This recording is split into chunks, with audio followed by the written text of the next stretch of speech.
Okay, so this is the E-Flite Apprentice S.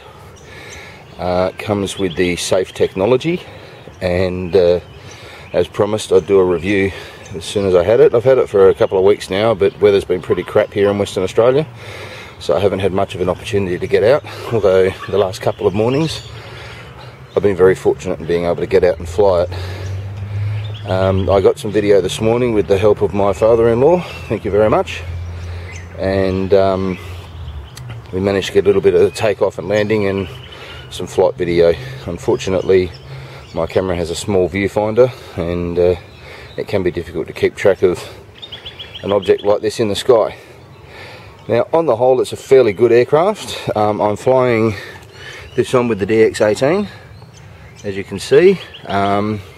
It does say that it automatically binds to the eye, which is the binder switch for the safe mode recovery. It doesn't. It actually binds to the I have to give you the name of it afterwards, I'll put it up on the screen, but it's on the left hand side just next to the bind switch. One of the other switches. They're easy enough to change over, of course. I want to caution you all that when you do set your aircraft up, and once you've done all of your initial flight checks and inspections, make sure that when you power it, that it is sitting in the orientation you want it to come back to.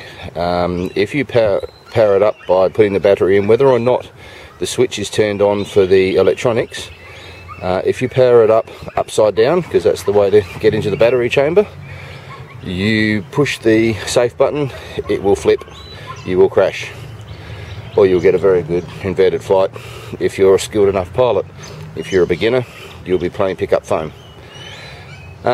Basically, the wings have a design that, this is probably one of the criticisms I have, the wings are held on by rubber bands. I don't have them on at the moment just for the ease of making this video, but they're held on by these ports here, two on the front, two on the back. If I lift this off, you can see the ports quite well,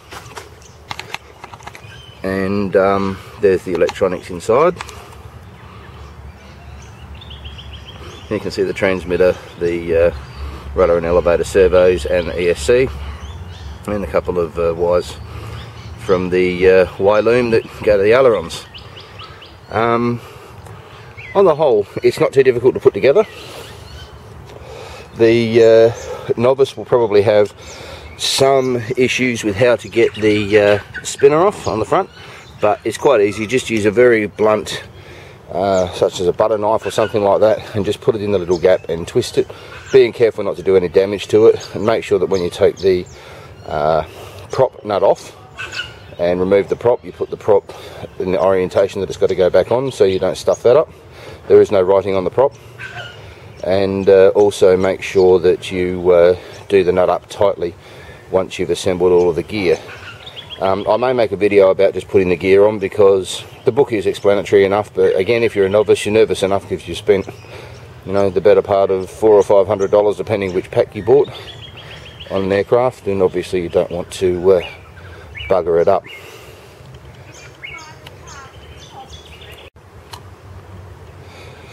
Right, and another couple of things I should point out.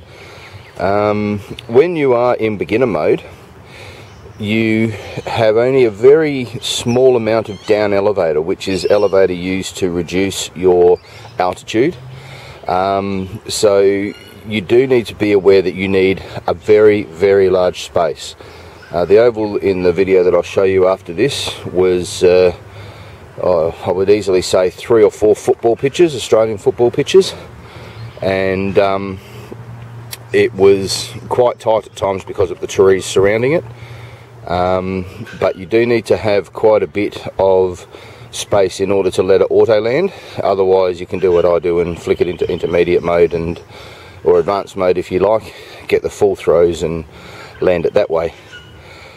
Don't advise that for beginners until you've done lots and lots and lots of automated landings.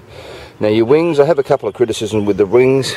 In the middle here, they're only held together with double-sided tape. I'm actually going to take all of that off this weekend, and I'm going to glue it with some CA. As you can see, there's quite a gap there. and down the bottom as well. And then these plastic bits are held on as well with double-sided tape. And look, they may do the job, but my fear is once the aerobatics bug kicks in, people may find that their wings come apart or otherwise put them in the poo. Transport wise, we have two WRXs. We have the new one, the last year's model, and we have a 03 model, and it fits into both of them quite comfortably.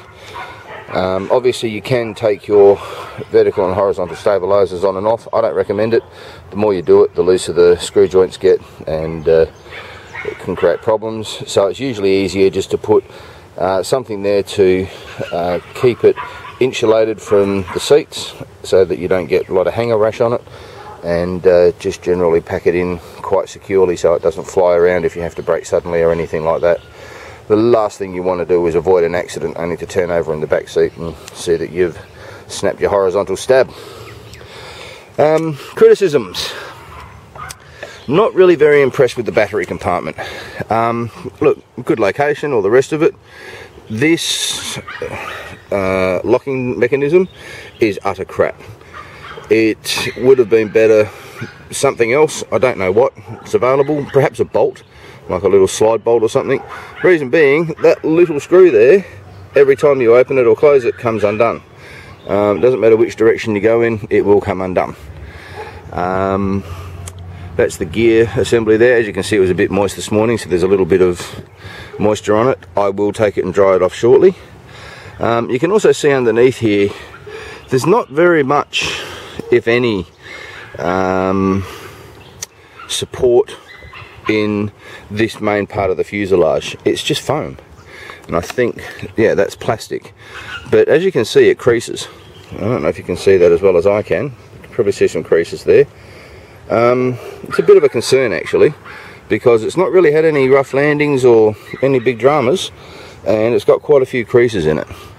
So you know, if you've got some beginners doing some sort of rough and tumble landings and that sort of thing, once they do get into intermediate mode, it might have a bit of a wear and tear effect on your plane that you didn't really enjoy or expect. Otherwise, again, it's a nice aircraft. It flies very well. It pays to read the manual with any aircraft and make sure you understand all of the bits and pieces the manufacturers have pointed out. The manual here is quite well written, as most E-Flite are. They're not the typical Chinglish manuals, and they do have quite a bit of detail. The brains of this operation is right there, and I actually have another one that I'm going to put in one of my other aircraft. I'm going to put it in my Icon A5 and see how we go with flying the A5 with this safe technology.